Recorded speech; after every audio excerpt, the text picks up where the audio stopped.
Hi everyone. So we're talking about today how to become a real estate agent.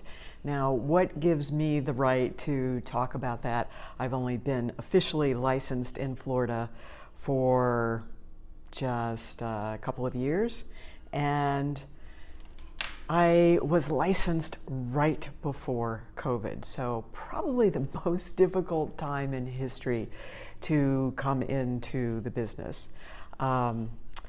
So here I am at my Realty ONE Group Skyline in Sarasota office, and I just figured I'd show you a day in the life just to kind of give you an idea, because it's kind of like, some of you may know me from my vegan work. I've published 6 different vegan health and fitness recipe books, and my publisher always said the easy part is writing the book. The hardest part is selling it. And the same applies to real estate. The hardest part is surviving once you get your license, and thriving, not just surviving. But you have to be willing to pay your dues. You can see here the office. It is the lunch hour, and I'm taking advantage of a little logo time here. But it's definitely a working lunch. I keep a lot of water and my green smoothie. It is like being in television, very fast paced. You never know when the phone's going to ring, and you got to be showing some property. So I'm going to put the phone down in a good place here so I can show you a little bit, move the lunch away, and hopefully not drop it in the laptop like I did a couple of weeks ago, and I had to have the laptop repaired. But everything, of course, survives off of the laptop or the phone, and there are many great apps and ways that a company like ours really keeps you in the flow and keeps you accountable. And so I devote 2 to 3 hours every day being on the phone, going through my contact list, and just touching base with people, seeing how they're doing. People who have survived as agents during COVID are to be commended, in my opinion. It's just challenging because not everybody, but many people have decided they don't want to sell their home. They don't want people traipsing through it. And they certainly are recognizing, maybe counting their blessings and saying, I'm pretty happy where I'm at. I don't want to sell my home. I don't want to move anywhere else.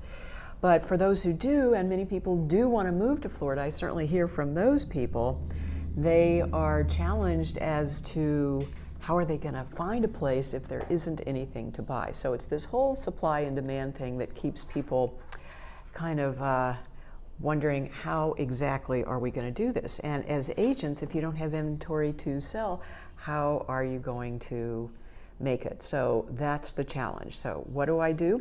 Obviously, I do tons of videos and hope to attract people that way. I mean, obviously, that can't be your only way of getting business. But another thing I do, and I was going to log on to my contact management system, but it's a little wonky at the moment, so I'm just going to tell you what you have to do is just start with the A's and go through each day, maybe a letter or 2 of the alphabet, and touch base with people.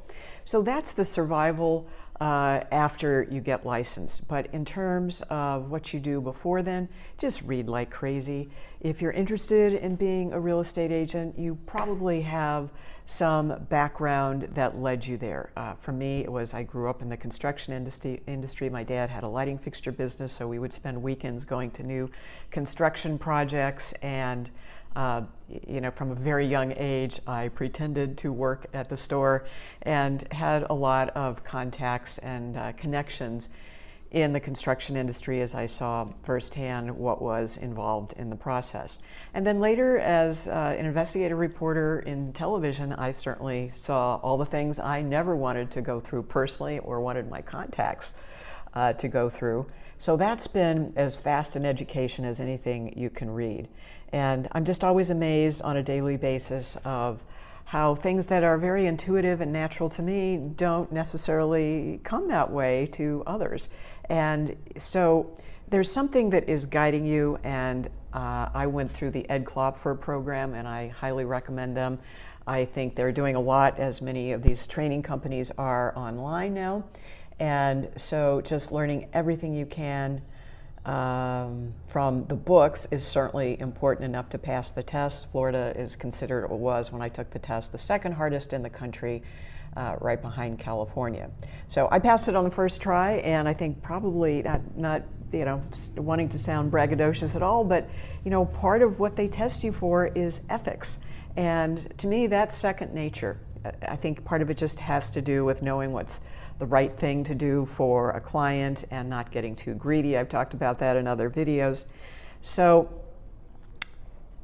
the book knowledge is important, and you can take tests now. Almost everything is online, but some people are better learners going to a class. So if you can find one, that's great. That will definitely help you be able to ace the test, or at least pass it enough. And you just have to check with your state to see what their rules and regulations are. Obviously, speaking about Florida, and it definitely was very challenging, but a lot of fun. And if it makes you feel any better, as far as I can tell, I was about the second oldest in the class. So you'll find that the instructors of these classes are very kind and giving of their time. They're usually in it not for the money, because I don't think they make a whole lot of money teaching real estate classes, but you can definitely pump their brain for anything that you might have a question about, and there certainly are lots of questions. This is an important thing too, I interviewed all the big boys. They were calling me, and I think that was partly because I had a huge social media presence before I ever got my license, and I still get calls today asking if I want to change, but I interviewed with the different companies beforehand just so I could get a flavor. I mean, I kind of knew I was always going to come to Realty One because my boyfriend, who's behind those doors, is also the broker, and he really wanted me to come to work here. And it's been a great thing. And you have to decide, do you want to go to one of the big boys companies where you're giving up 30% of your commission, or a place like Realty One where it's pretty minimal? I mean, every deal's different, but it's a lot less than even 20%, generally speaking. So the more contacts you have, just letting people know what you're doing. I love this quote that I learned when I worked as a financial consultant at Smith Barney.